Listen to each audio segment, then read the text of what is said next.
This particular session is really near and dear to my heart because of a couple of things. First of all, I went back to graduate school. I know some of you are thinking about maybe taking a gap year or something like that. I took 25 years off and went back to graduate school in the field of positive psychology at the University of Pennsylvania.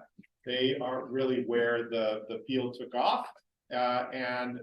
Through my time there, I got to meet an amazing group of people who also participated in the program. And one of them is standing right next to me, Frank Jackson.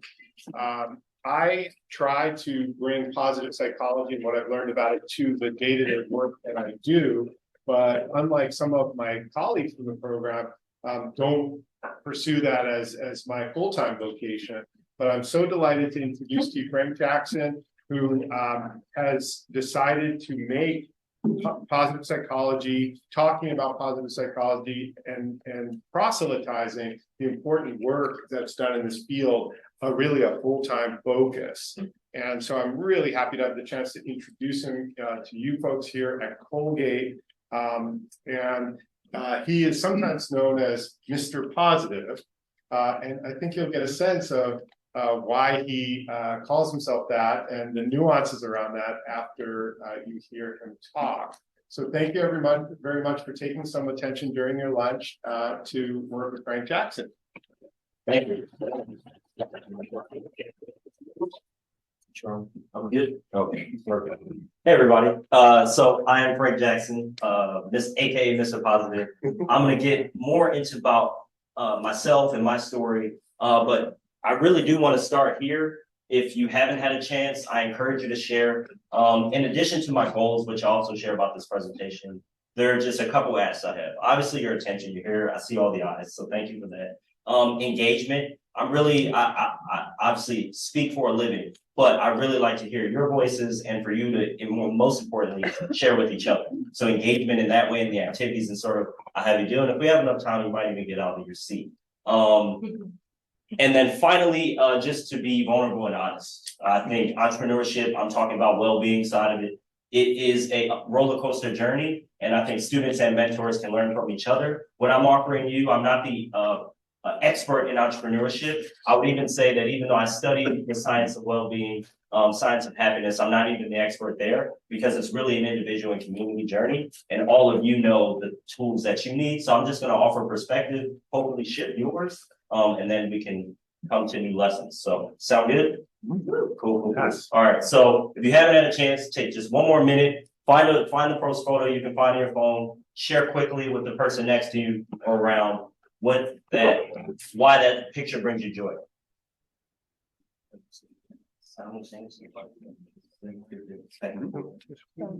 Yeah.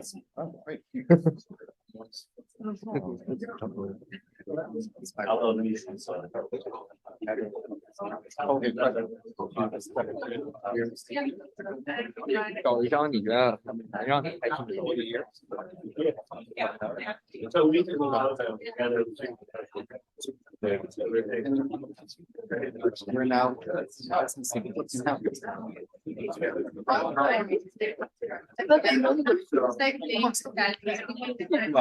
Oh, I get it.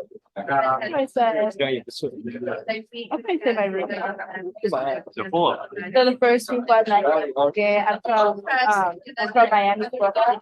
Like kind of came here. I didn't really know anybody, and like we connected through Instagram immediately, and then I'm here. And I feel good. Okay. It's like, I don't know, just brought up on its own. Okay. Weekend last weekend with it. Oh, yeah. That's fun. Bring it back. I know that wasn't enough time. That's always a good thing. Just a quick question, and of course, just shout out. What did you notice about yourself and the person you're sharing with? What did you notice about their energy and what they were sharing? Notice. You were excited. Excitement. Love it. People were proud. Pride.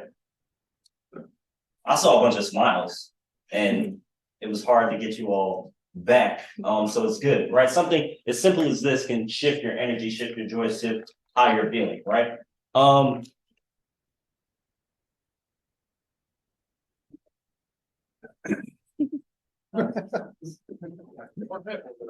Oh, there it is. Nope, it didn't work. Okay, perfect. So again, just some goals, real nitty gritty stuff. I want to shift your perspective. I've talked a little bit about that. I want to build your understanding of well-being, of happiness, and sort of interrupt your understanding or understanding of happiness and what you may think it is.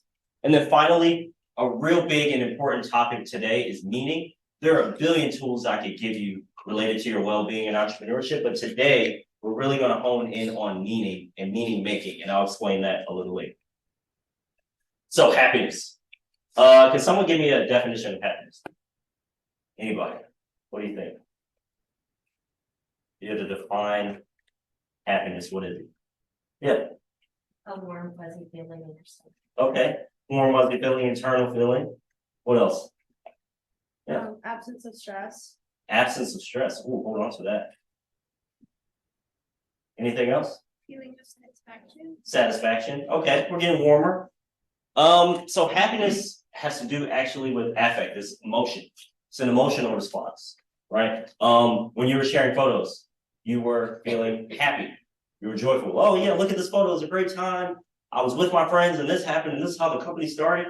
But immediately that could shift if I tell you bad news. Or I say, actually, all flights are canceled today and you can't drive the roads after this because there's a snowstorm coming in, right? Everyone get into panic and worry and these other emotions.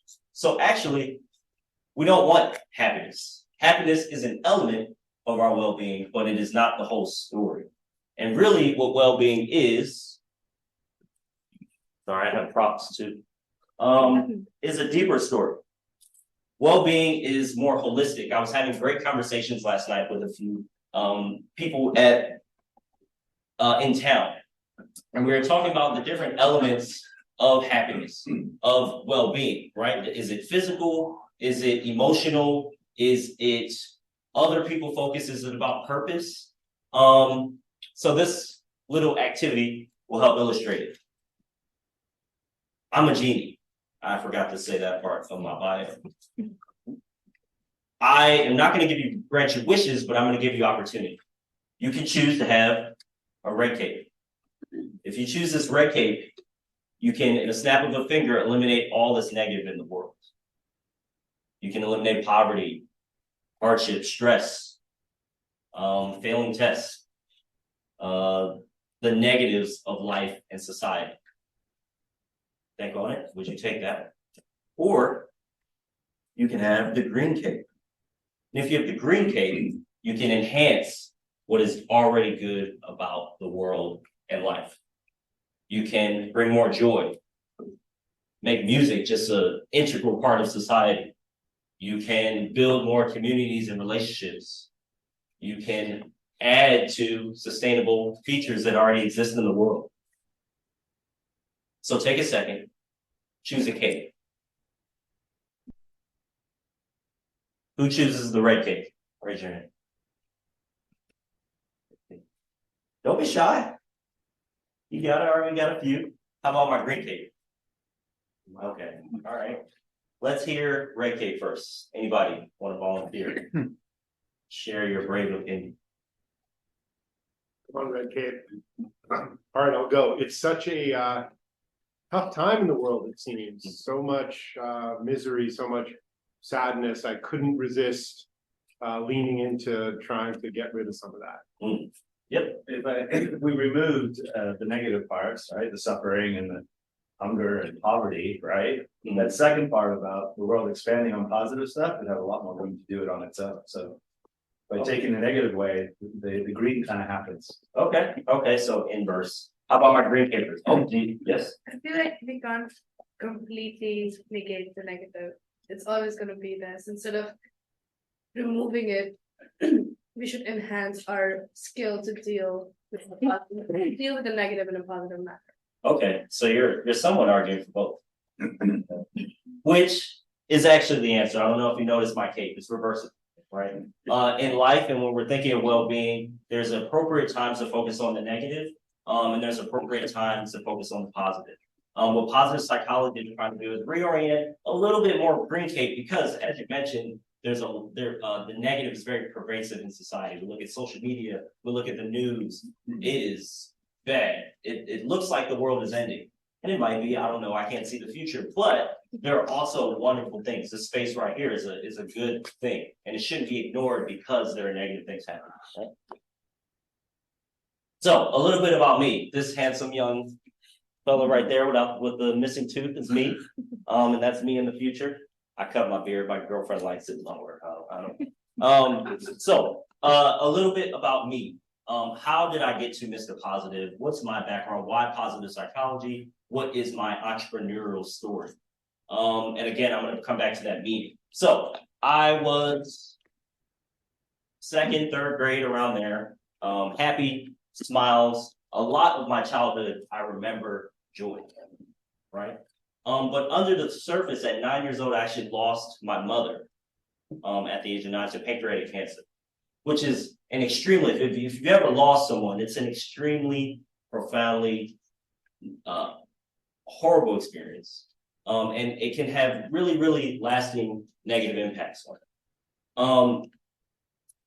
Yet, when I think about my story and I think about the meaning that I've assigned to that experience, and later on in life, losing my father at 23, the meaning I assigned to it is not a negative, right? I'm not saying that, oh, well, my parents passed for a good reason. That is not the Pollyanna over positivity that I'm arguing. But I'm looking at and deciding, okay, what did I learn? What growth did I have during this period in this struggle to learn about that? So how did I get to Mr. Positive, and how did I get to the entrepreneurial side of this?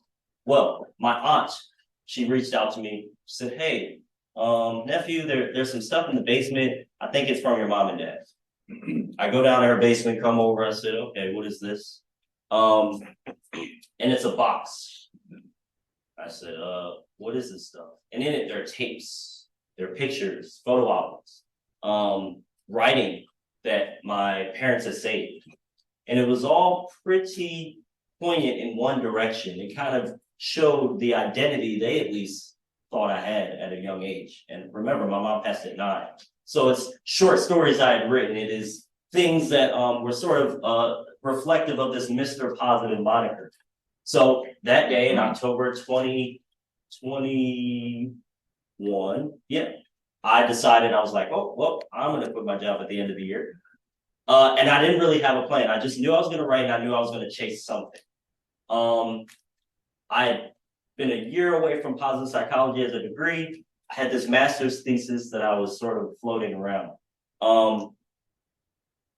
But I wasn't sure how it all came together. And so I sort of stumbled into entrepreneurship, but I had a why. And my why was representing not only my parents, but also just trying to teach the tools that I use to get through my own grief and sadness, right?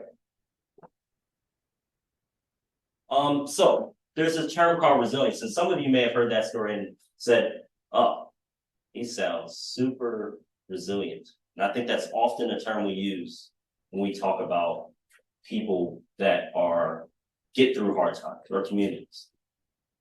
But I want to show you something. Everyone, can you put your arms up?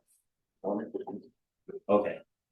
If I asked you to do that for a minute, how many, you could muster the energy, right? You might, some of you are like, oh, I haven't been in the gym a little while, I don't know. But if I asked you to do it for 10 minutes, arms start looking like this. Now, if I said, do it for 3 hours a day, your arms would fall off. And some of you are like, I give up right now, right? And you can put it down. Well, relying solely on resilience, relying solely on yourself and the tools that you can muster is often like holding up your arms for 24 hours. Eventually you get tired, and the weight of the day, of all the responsibilities, if we hone in on entrepreneurship, all the tasks you have to do get very, very, very heavy, right? So part of what I'm going to talk about is that resilience is not enough. In fact, resilience isn't the benchmark, it's just the baseline, I would argue. Now, let's bring it to a community level. And that's really the crux. I think when people think of entrepreneur, I think we're in the age of entrepreneurship of thinking, right? Everyone's an entrepreneur. Everyone wants to be an entrepreneur. It's a buzzword. It's on TikTok everywhere. Here are your 10 tips to get $1 million company in evaluation, right? We're talking about it at an individual level. But rarely are we talking about some of the risks and some of the hardships of entrepreneurship. And if we do, we're talking about it on an individual level. And I think the elixir to that is community. I think looking at entrepreneurship as a communal aspect, even if we have different tasks, many people have co-founders or things, that's community, right? We're in a space of mentorship and community. That can be an elixir and something where resilience doesn't have to be the pervasive tool that we're utilizing. The Pearl effect. This is my research. Like I said, I studied positive psychology at the University of Pennsylvania. I was lucky enough to study under the founder, and I still work with him closely. Martin Seligman, you may have heard of him. If you haven't, you may have heard of Adam Grant or Angela Duckworth, these other names that are really big in the field and just big popular on social media as well. Well, the Pearl effect. I want to transport you a little bit. I love visualization. I won't make you close your eyes, but it's 1973. The Bronx. There is a party, and all of you are invited. You're walking down from your brownstone. I think that's what they have in New York. I'm not a New Yorker. And you're walking around, going to a party. Friends are coming out their houses, coming out the park, headed to the same place. You get close, you approach this building, you start to hear music blasting. Like, what is that? You go inside. The DJ of the night is DJ Cool Herc. And he decides, unbeknownst to you, to do something different tonight. He places his record, and for the current college students, the record is like a big disc. And we put in music goes on it. And he puts 2 on this turntable. And he decides to play the same song, but exaggerate the percussion and instrumental break. This break allows you at this party to dance. You take a break from rapping or singing the music, and you see people start to dance and move. This becomes known as the breakbeat and emerges a whole culture, a whole genre of music and culture called hip hop. Amazing, right? We just celebrated the 50th anniversary of hip hop that was born in that Bronx neighborhood. Now, what I left out is that the Bronx at that time was in a really, really terrible situation. A highway was just built that separated the Bronx as a borough and eliminated a lot of opportunities for the people that lived there. In this time, white flight was occurring. This white flight is the idea that middle class white families were leaving neighborhoods to live further out from the city. And at that time, it had really devastating effects on the Bronx community, in addition to the highway. And so what happens? Crime, poverty, low opportunity, low access. And so now you have a lot of Black, brown people sitting in the Bronx, ducking bullets, choosing the closest opportunities to them, sometimes crime, drugs, those type of things. But yet, hip hop still bubbles to the surface. So the Pearl effect, and I want you to, actually, there's a pearl on each of your desks, and you can feel free to grab one and pass it on the little dish on your table. This pearl represents this process. And my thesis, my whole argument, and what I plan to pursue even more is this idea of creating beauty in the most negative of circumstances. If you looked at the Bronx, if you visited maybe, you would say, what is this impoverished community? They have nothing to hope for. Why would they ever want to continue? What are they doing? Are they not just negative and angry. But you were at the party. What were they doing? Dancing, living life. And I think often when people are in these negative situations, when you are facing the hardest of hardships, you create, because we have to preserve our well-being. Now let's connect it to entrepreneurship. All of us are entrepreneurs, entrepreneur thinkers. It's more of a mindset than a destination, right? As you face adversity, as you think through the things you're going to create, you're feeling a need.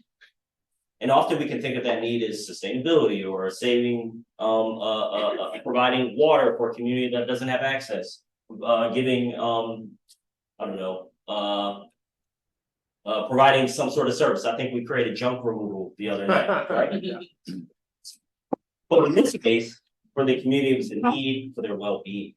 This little pearl that you scrolling around in your fingers. So I want you to reorient your own mission, and what we're going to do next is to think about your own mission and your own idea as a tool for not only your well-being, but the community that you're trying to serve. Which is the meaning making. Anybody have an idea what meaning making is?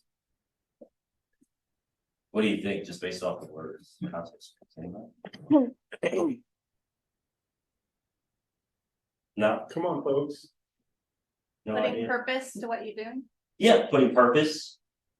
Anything else?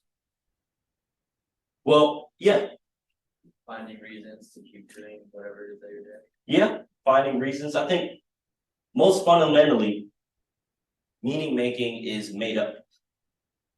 We're assigning meaning. When I was a kid and my mom passed, and later when my dad died, there was no one saying like, hey, actually, this is why this happened, and this is the meaning that is assigned for your life. Meaning making fundamentally is just from your brain. It is whatever you assign. And I'll give you a parallel. Optimism. Have you ever heard the term fake it till you make it? Optimism, you can fake optimism, and it'll actually increase the endorphins in your body, and it'll allow you to feel better temporarily, but it will boost. And similarly, meaning making, I would say, is a more long-term solution. That fake mission, I guess you could say, snowballs into something real. So for my college students who may be unsure of where you are, and my more seasoned entrepreneurs, whether you have a mission or a meaning assigned or not, it really doesn't matter if it's true at first or not. It's really practicing the habit of reorienting. So we're gonna meaning make. What's that why? But first I want to give examples. So these are current businesses, current students at Colgate, who I did a quick internet stalk. I won't be experts on their businesses. I don't think they're in the room, are you? No, okay. So I won't be explaining their business models or anything like that. But these two are examples, and I would say on either sides of the spectrum as far as the different styles of meaning we can assign and the severity of seriousness, I guess you could say. On one side, Everlasting Technology is providing sort of technology to communities in Africa, if I'm not mistaken, right? And I won't get into detail because I don't want to misspeak, right? But that's highly mission. I'm trying to help something that is not present. On the other side, Freshman 13 is an apparel company with shirts that represent just a need that the student felt they wanted. They wanted to make people feel better, sort of have a funny pun with the Freshman 30. I think that's it. I think that's the idea. And there's a meaning of just making people feel better with clothing, right? Both of these, again, are on either side of that seriousness, but both have a meaning. So what I want us to do now, I kind of see 3 layers to this meaning. And we're actually going to do this. We're going to practice and we're going to try. There's 3 layers to meaning that I want us to go through. Meaning for self, we're going to start there. What is a meaning for why you do what you do? For those who are unsure, thinking about what you think you want to do, why? And I want us to just take 2, 3, 4 minutes. Try to brainstorm it for yourself. Share with the people around you, and maybe you can get ideas. At the end of the day, this is about mentor and mentee relationship. So I really want to return to what I said in the beginning, that vulnerability and that honesty. You can really make an impact on that learning piece and that sharing piece by just sharing for, again, my more seasoned entrepreneurs, why. And for the younger ones, your why can inspire them, right? So we're gonna start with just step one of meaning, why. And actually, how do I want to do this? Yeah, I want to do it this. I'm gonna give each row sort of 2, I guess, each. It's just, you're gonna brainstorm together and kind of put your whys in one place, just to help with collaboration. Because you don't have paper, you of course soup, plastic paper. You do have a pearl. Oh, and the pearl free of charge, you can keep it.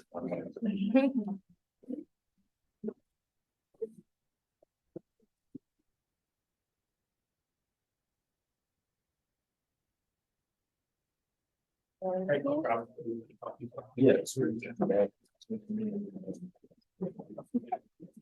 You're in this now.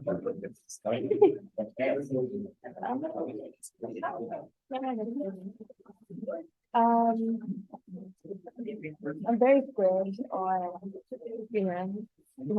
On what? okay, I don't know. I'm very big on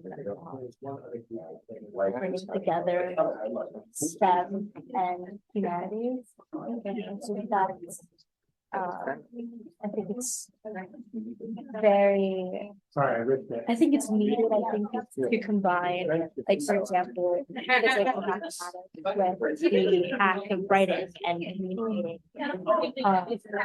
That's ultimately why I came here. One more thing I want to voice. Yeah. And distinguish. Meaning, it can be, I can argue, what I'm looking for is meaning for you. I want you to almost separate from your business, your company right now, and meaning for you. I want to return to, he's not in here, but in the last discussion, he had a personal mission, business mission statement. Meaning can live in wherever you take it, whether you decide to go the entrepreneurial path or continue, you're more in philanthropic, or you decide to be a tour guide in Machu Picchu, right? Your meaning can live in any of those spaces, regardless of your path. So I really wanted to make it specific to you, and then we can apply it later to broader terms, okay? All right, everyone have at least one marker and yeah, we're good. All right, I'll throw in some music a little bit, and when it stops, we'll come back together. You probably look like one. How do you translate that into what it means? No.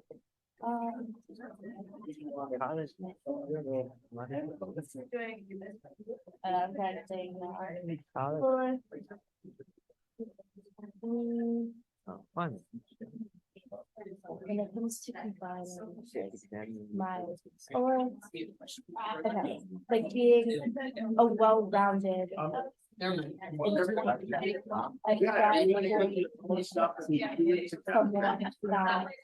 I think we're starting with Marcella, right? Yeah, so yeah, so it doesn't have to come with one. Let's just put it in there. Right. So again, you get I just naturally, I'm incredibly indecisive regarding what it is I want to make. It's not a skill, it's just something that I'm doing. Writing. I think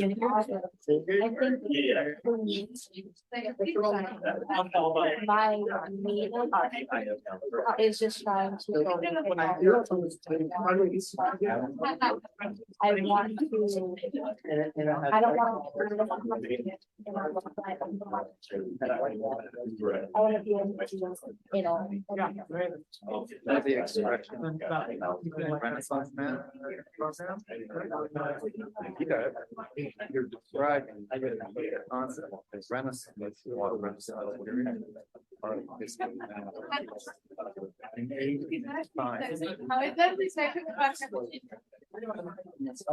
I see it. It's a learning process.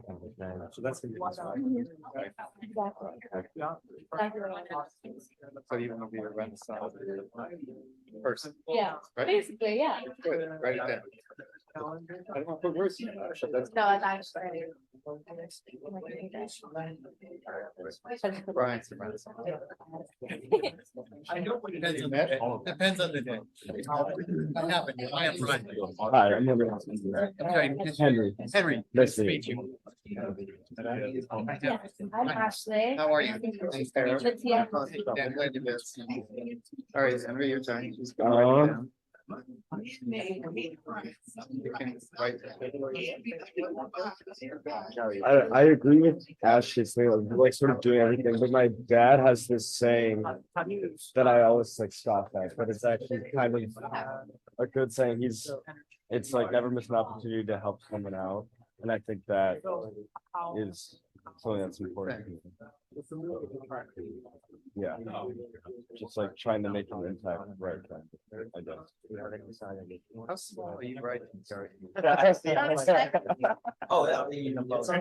Right independently. It's all about your own independence. Yeah. Yeah, but I can write bigger. It's a shared but independent space. Big R.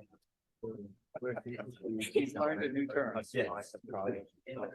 What about you two? All right, write yours down. Oh, okay. About a minute. All right, so. Teacher did it. So. Could be 20 seconds, could be like about 180 seconds.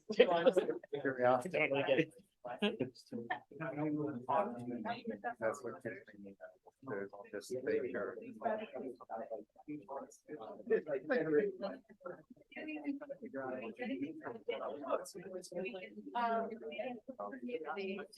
I would say attachments. Here we go. It's actually what I put down. Right. Yeah. Yeah, just the cell working. Marty, get that last thought. New information. What color are you?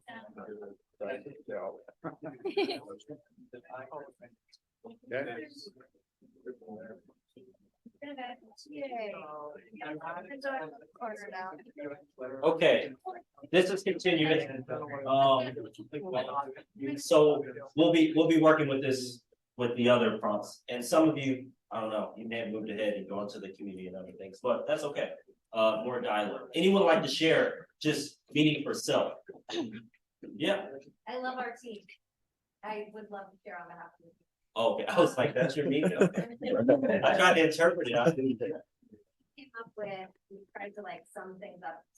Sanity, so keeping from losing our minds. Okay. Freedom, not being limited by others.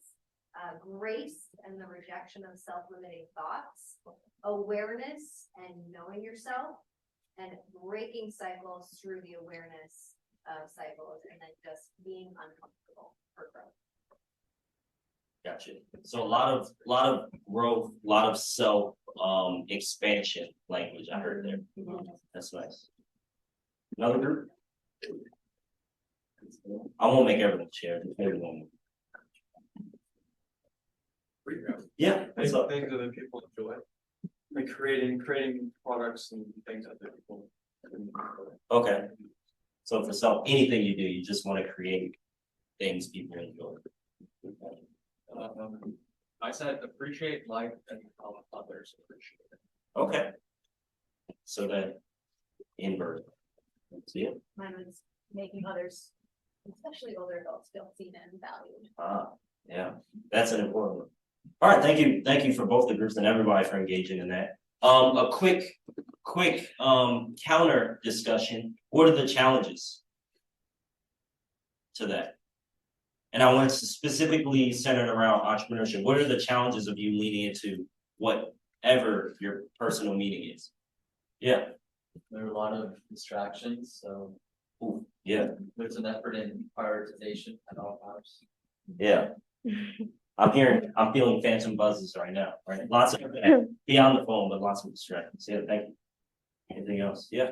Part of my like meaning was like helping other people and doing things for other people. So definitely a hard part of that is doing too much for other people and not enough for myself. Spreading too thin. Especially if it's such a deep cause, you're like, I'm gonna throw all my resources, and where you left with. Yeah. Anyone else? Yeah. Fear of failure. Ooh, that's a big one too, right? Which is ironic because we all stepped into something where the stats show that you'll probably fail over and over and over again, right? Yeah. Yeah, I think there's a challenge if your personal passion kind of leans against where your peer is and all like the peer pressure, right? You're gonna march into your own government. Yeah. How do you keep that fortitude to go against? And that's just like individual, but what about society too? We're bringing something, maybe think about Apple first started. It's sort of counterculture at first. They hopped on, but at first it was tough, right? Anything else? Hey.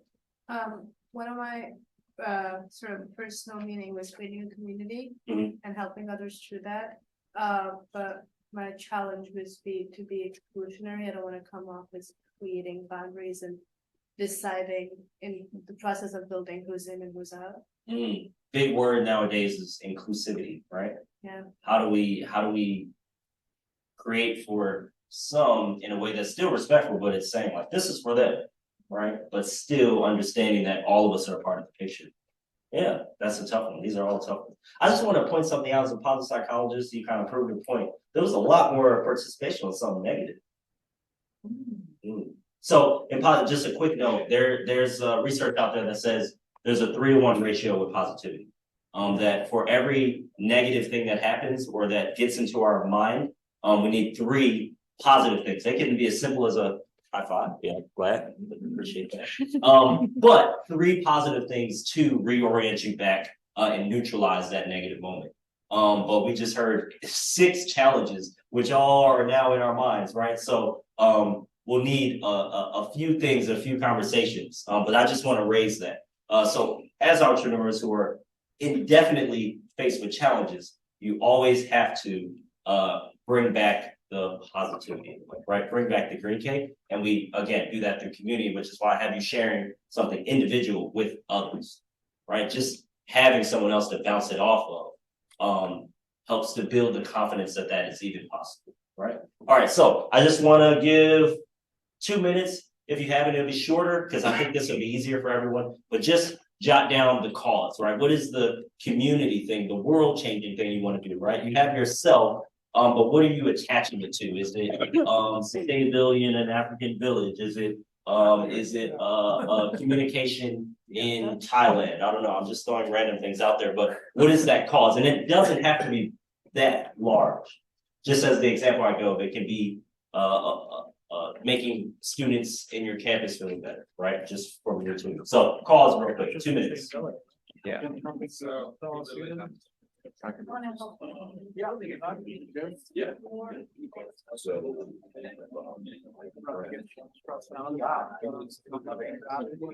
Inspire the next generation. That's why I meant this.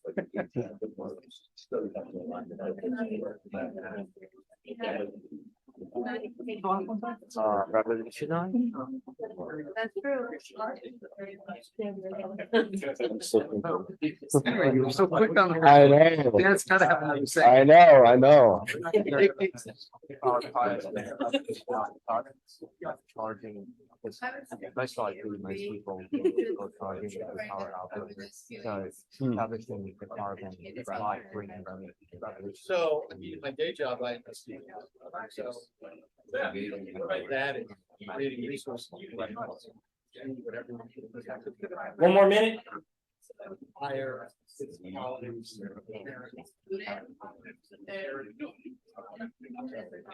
think that.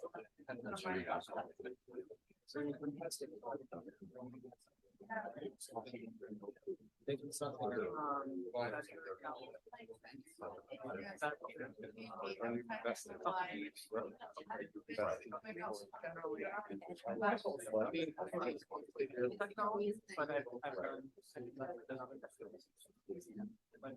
You got one, go for it. If you haven't, try to get it on paper. That's related to our memory. So just writing it, even though you're gonna inevitably throw these away. But yeah, finish writing that last one. And decide who's gonna share.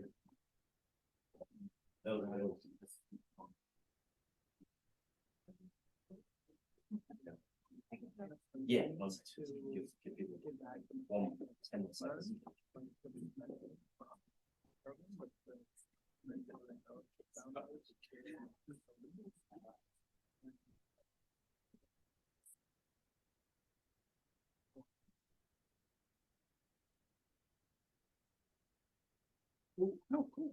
So, would you want to kick it off?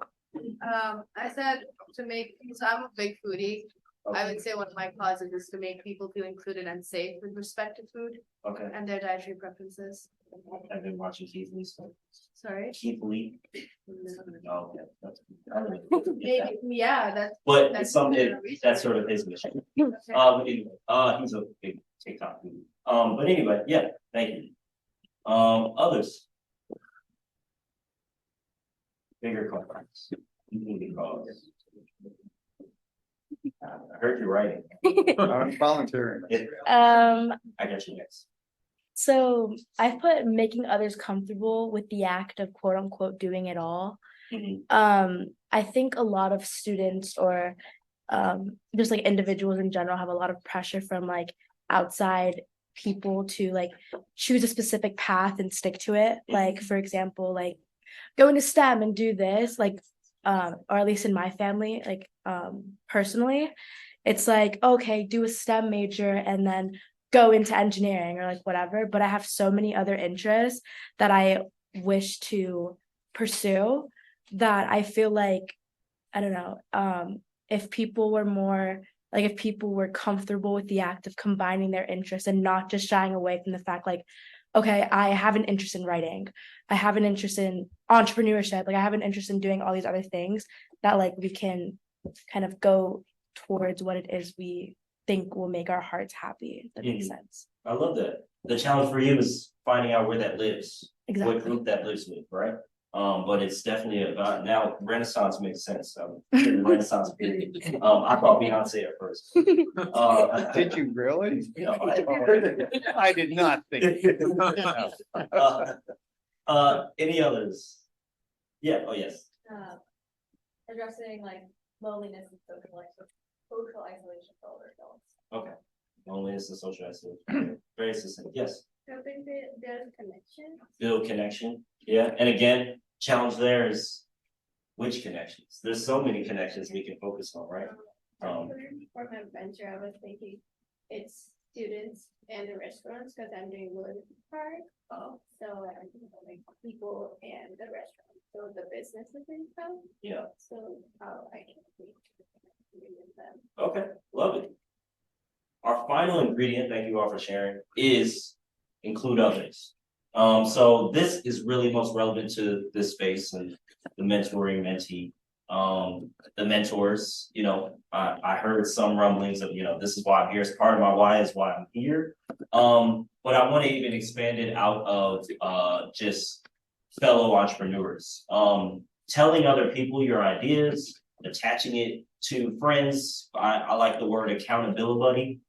Just people being aware of your whys, not just that what you want to do, but your whys can hold you accountable to them. And they also can tell you when you're sort of out of that scope, and maybe they can even slow you down when you are restless or overworked or all the other challenges that are inevitably going to happen in your entrepreneurship journey. They can say, hey, well, slow down. Remember why you're doing it. Like that, you know, you can answer it tomorrow. That's a bigger picture here, right? So I challenge you to think of other people who you can attach to these whys, right? And tell about and write it down. It can't live just within you. And even if you're going out on a solo journey for entrepreneurship, or the people you can take along that just notice this that aren't experts or have nothing to do with your venture, right? Has to live with other people. And consider the people in this room. I hope that the people that you are telling that to are part of that community, but continue to expand, right? I know that helped me. Same idea 1,000 times got me to say, a good idea. On the first few times I said it, it didn't sound good, but I kept saying it. Yeah. Forgot what I was gonna say. Oh, yes. I want to bring it back to the pearl effect and these pearls you have that you can keep that you might have, you might find in your pocket, you might live in the laundry in and out, but you'll find it occasionally. I want to return it to the why, right? If you think about, again, what do you want to do? Who do you want to help? What are you doing for you? Whatever path you're taking. The pearl affected communities, it's really an entrepreneurship journey to create something out of nothing when the systems around you are disallowing it, right? You're still creating anew. And as an entrepreneur, really what you're doing is, again, you're filling a need that is that you see no one else is doing adequately, or it doesn't exist at all, right? You're making anew to make society, the world function better on a low scale or high scale. And this meaning, again, sustains that venture. And that's really what well-being and in my view is one of the most essential components of well-being in this path, is you have to have a sustaining force. You have to have something that powers you through. I could tell you, hey, get more rest and go to the gym and eat right. Those are all true and essential. But I mean, the truth about entrepreneurship is that some days, some months are going to be very low profit. You're going to get creative of how you're figuring out how to keep going, right? So I can tell you, eat 8 bananas and, do other activities, write gratitude journals. Those are all great. I hope you do. But the reality is the hardship of that you could face is that you really need this deeper sustaining force that will transcend all of those experiences. And even outside of entrepreneurship, whatever career, as y'all graduate and as careers change and you move into different parts of life and you face challenges, that why can be applied, that meaning can be applied to really any aspect of your lived experience, right? And that's something that I hope to encourage you all to apply to your life. It's something that's got me through the toughest challenges, losing 2 parents, and will continue to get me through the other challenges I have in my life. And more specifically, it's helped me pursue a career in entrepreneurship, part-time, full-time, all the time, because that's what we do. So I thank you. Oh yeah, the thing.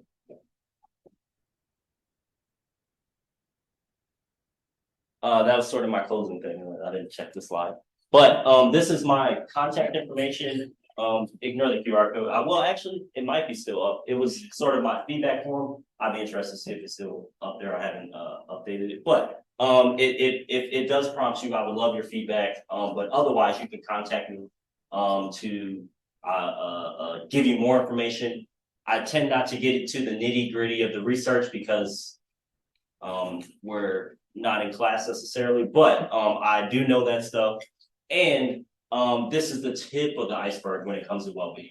I've just covered the start of one aspect, but there's many things. And if you ever need encouragement, you ever need more information, you want to talk, be curious about it, or you want me to speak somewhere, you can contact me through there. But I would love to open it up for questions, comments on anything that I've shared or we've discussed today as we close. But thank you.